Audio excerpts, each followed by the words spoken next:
Shalom, selamat pagi Bapak Ibu Saudara yang terkasih dalam Tuhan. Pagi hari yang indah kita bisa memuji, menyembah, memuliakan Tuhan kita ya, Allah yang hidup. Kebenaran firman Tuhan yang akan kita renungkan pada pagi hari ini terambil dari Yesaya pasal yang kedua. Yesaya pasal 2. Mari kita membaca firman Tuhan ayat 1 sampai dengan ayat yang kelima. Ya, kita bacakan bersama-sama. Bapak Ibu yang di rumah bisa buka Alkitabnya. Yesaya pasal yang kedua, kitab Yesaya ayat yang pertama sampai ayat yang kelima ya. Mulai dari ayat pertama, perikopnya Sion sebagai pusat kerajaan damai. Ayat pertama 1, 2, 3. Firman yang dinyatakan kepada Yesaya bin Amos tentang Yehuda dan Yerusalem akan terjadi pada hari-hari yang terakhir. Gunung tempat rumah Tuhan akan berdiri tegak di hulu gunung-gunung dan menjulang tinggi di atas bukit-bukit. Segala bangsa akan berduyun-duyun ke sana, dan banyak suku bangsa akan pergi serta berkata, "Mari kita naik ke gunung Tuhan, ke rumah Allah Yakub, supaya Ia mengajar kita tentang jalan-jalannya, dan supaya kita berjalan menempuhnya. Sebab dari Sion akan keluar pengajaran dan firman Tuhan dari Yerusalem. Ia akan menjadi hakim antara bangsa-bangsa dan akan menjadi wasit bagi banyak suku bangsa. Maka mereka akan menempa pedang-pedangnya menjadi mata bajak dan tombak-tombaknya menjadi pisau pemangkas. Bangsa tidak akan lagi mengangkat pedang terhadap bangsa, dan mereka tidak akan lagi belajar perang. Hai kaum keturunan Yakub, mari kita berjalan di dalam terang Tuhan." Amin. Demikian jauh pembacaan firman Tuhan. Bapak Ibu Saudara yang terkasih dalam Tuhan, Nabi Yesaya menubuatkan satu peristiwa yang akan datang, ya, satu peristiwa yang sangat indah sekali, yang sangat luar biasa. Ada damai yang luar biasa karena tidak akan ada perang lagi dikatakan di sana. Ya, orang tidak lagi belajar berperang, tidak latihan berperang, bahkan senjata-senjata mereka ubah untuk menjadi tempat-tempat untuk membajak, dikatakan pedang-pedang menjadi mata bajak dan tombak-tombak menjadi pisau pemangkas. Jadi tidak akan ada lagi kejahatan di sana nanti, dan orang-orang akan menyembah Tuhan.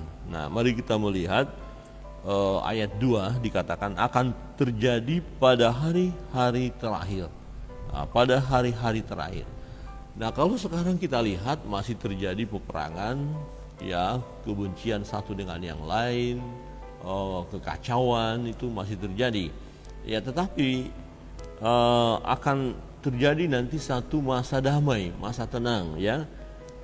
Akan terjadi pada hari-hari yang terakhir. Jadi ini satu penantian bagi kita. Nah, yang menarik adalah yang menguatkan kita tentang hari penantian itu, kiblatnya kemana? Ya, pusat pemerintahan di mana? Jelas sekali ya, gunung tempat rumah Tuhan, ya, gunung tempat rumah Tuhan akan berdiri tegak di hulu gunung-gunung dan menjulang tinggi di atas bukit-bukit. Segala bangsa akan berduyun-duyun ke sana. Segala bangsa akan datang. Nah, ke gunung Tuhan di mana? Yerusalem. Berarti orang-orang akan menyembah Allah dari berbagai suku bangsa. Ya, ayat 3, dan banyak suku bangsa akan pergi serta berkata, "Mari kita naik ke gunung Tuhan, ke rumah Allah Yakub." Jelas sekali, ke rumah Allah Yakub. Jadi ke rumah Allah Yakub orang akan menyembah Allah, menyembah Tuhan, tidak hanya ya orang-orang Yahudi saja menyembah Allah yang hidup itu, tetapi suku-suku bangsa. Segala suku bangsa, dikatakan banyak suku bangsa akan pergi serta berkata, "Mari kita naik ke gunung Tuhan, ke rumah Allah Yakub, supaya Ia mengajar kita tentang jalan-jalannya, dan supaya kita berjalan menempuhnya. Sebab dari Sion akan keluar pengajaran dan firman Tuhan dari Yerusalem." Jelas dari mana pengajaran itu, dari mana ya datangnya pengajaran atau firman Tuhan. Dikatakan jelas dari Yerusalem, ya, artinya dari suku Yehuda, ya, dari orang Israel. Tetapi tidak saja orang Israel yang akan menyembah Allah yang hidup itu, ya, tetapi semua suku bangsa Dan ini telah terbukti bahwa pemberitaan kabar baik terus dikumandangkan, terus disebarkan, dan banyak sekarang orang-orang datang kepada Tuhan. Penggenapan nanti dari nubuatan ini. Jadi suku-suku bangsa akan datang kepada Tuhan. Kalau ada saat ini suku-suku bangsa yang belum datang kepada Tuhan, janji ini ada pada mereka. Artinya ada kesempatan bagi mereka, suku-suku bangsa itu, untuk datang kepada Tuhan. Manakala ada anak-anak Tuhan, orang percaya yang mau taat setia melakukan perintah Allah, yaitu memberitakan kabar baik kepada suku-suku bangsa. Dan ia, yaitu Allah itu sendiri, Tuhan, ia akan menjadi hakim antara bangsa-bangsa dan akan menjadi wasit bagi banyak suku bangsa. Nah, ini digenapi nanti oleh siapa hakim yang adil? Yesus Kristus Tuhan. Ya, dia akan datang kedua kali sebagai raja di atas segala raja, hakim yang adil. Ya. Dan akan menjadi wasit bagi banyak suku bangsa, maka mereka akan menempa pedang-pedangnya menjadi mata pajak dan seterusnya. Dan kita lihat di sini bahwa akan ada masa damai, masa tenang, masa bahagia yang akan terjadi di muka bumi ini. Ya, itu sedang kita nantikan. Ya, dan memang dalam masa penantian ini, ya, dalam firman Tuhan sudah dijelaskan tanda-tanda akhir zaman, ya, peperangan satu dengan yang lain. Jadi sekarang masih terjadi ya penganiayaan, ya penistaan kepada nama Tuhan, ya masih tetap ya kebencian satu dengan yang lain. Nah, ini satu tanda kasih satu dengan yang lain semakin dingin, dikatakan tanda akhir zaman. Ya, tetapi setelah tanda-tanda ini mulai digenapi semua, dan di penghujungnya nanti adalah orang-orang datang kepada Tuhan. Ya, semua lidah akan mengaku Yesus Kristus Tuhan, semua lutut akan berteluk menyembah Yesus. Ya, ini akan terjadi ya di hari-hari terakhir, ya, hari-hari terakhir. Nah, Bapak Ibu Saudara yang terkasih dalam Tuhan, ini merupakan satu kekuatan bagi kita, kebahagiaan bagi kita, manakala kita mengerti bahwa ya hari bahagia itu, ya, di mana umat akan menyembah Allah, itu akan terjadi. Nah, sebagai orang percaya, kalaupun harus menghadapi penganiayaan, jangan takut, jangan khawatir, sebab ya kita akan masuk dalam masa damai itu. Ya, kita akan masuk dalam kebahagiaan yang Tuhan janjikan. Jadi jangan khawatir. Nah, kalau kita melihat ada orang masih banyak saat ini belum datang kepada Tuhan, nah ini firman ini menolong kita, menguatkan kita, membuat semangat bagi kita untuk tetap melayani dan berdoa. Jangan lupa kita terus doakan saudara-saudara kita yang belum datang kepada Yesus. Ya, kita berdoa saja. Ya, memang ada orang-orang ketika memberitakan kabar baik, ketika Injil diberitakan, ketika Yesus diberitakan, responnya negatif, ya. Respon orang-orang itu mencela, menghina, mengolok-olok. Nah, itu wajar saja karena mereka belum mengerti, ya. Dan jangan membuat kita lemah, jangan juga kita membalas karena mereka tidak tahu apa yang mereka perbuat. Itu jelas. Kalau mereka akhirnya menyadari bahwa mereka pun harus menyembah Yesus, ya pasti mereka akan menyembah Yesus. Ya, hanya sekarang belum, masih mengeraskan hati. Nah, buktinya banyak saudara-saudara kita yang tadinya belum menyembah Tuhan, belum datang kepada Yesus, karena perjumpaannya dengan Yesus, akhirnya mereka datang kepada Yesus. Ya, jadi ini satu karya Allah. Sebab untuk percaya kepada Yesus nggak bisa dipaksa. Nggak boleh kita menekan orang supaya orang itu percaya Yesus, nggak bisa. Karena percaya kepada Yesus itu panggilan. Jadi kalaupun seseorang percaya kepada Yesus, bukan karena dia pilih Yesus, tapi Yesus yang memilih dia. Ya, jelas Yohanes 15 ayat 16. Yesus berkata, bukan kamu yang memilih aku, tapi aku yang memilih kamu.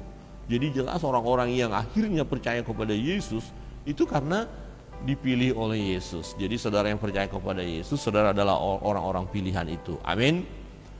Saya dipilih oleh Yesus. Jika tidak dipilih oleh Yesus, ya kemungkinan besar saya hidupnya secara dunia, ya hidupnya ya secara kedagingan saja.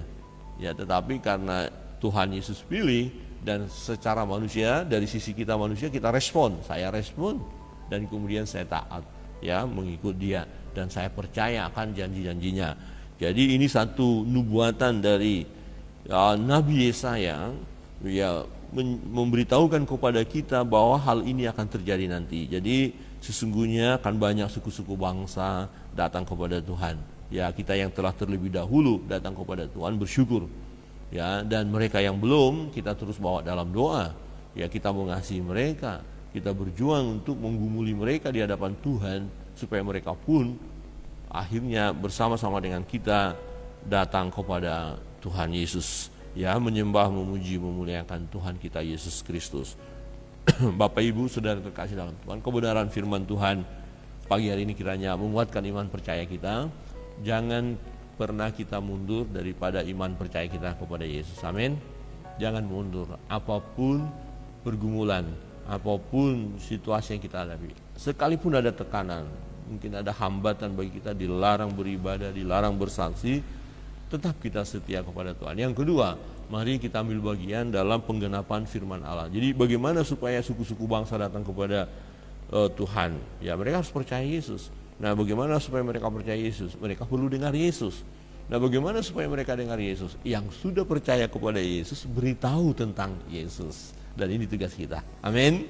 Kiranya kebenaran firman Tuhan pagi hari ini memberikan semangat kepada kita untuk terus mengiring Yesus, menyembah, memuji dan memuliakan Dia, serta kita terus terlibat dalam pelayanan. Kita akan masuk dalam doa. Pokok-pokok doa, tim doa Sinam ada dikirim di WA pelayan-pelayannya. Silakan kita berdoa bersama-sama, dan jika ada sahabat saudara kita memberikan pokok doa untuk kita, mari kita doakan ya. Doa orang benar apabila dengan yakin didoakan besar kuasanya. Jadi tidak sia-sia kalau kita berdoa. Jika kita mengetahui ada sahabat saudara kita yang sakit, mari kita bawa dalam doa. Kita mohon kesembuhan ya.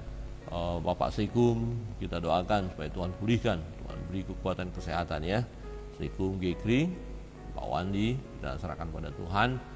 Dan mungkin ada beban pergumulan yang lain, mari datang kepada Tuhan. Teman-teman sahabat yang mengikuti live Facebook atau melalui TikTok, jika saudara ada beban pergumulan, mari buka hati datang kepada Tuhan, bahwa kuasa Allah sungguh ajaib, sanggup menolong kita dan memberi yang terbaik bagi kita. Mari kita berdoa bersama-sama.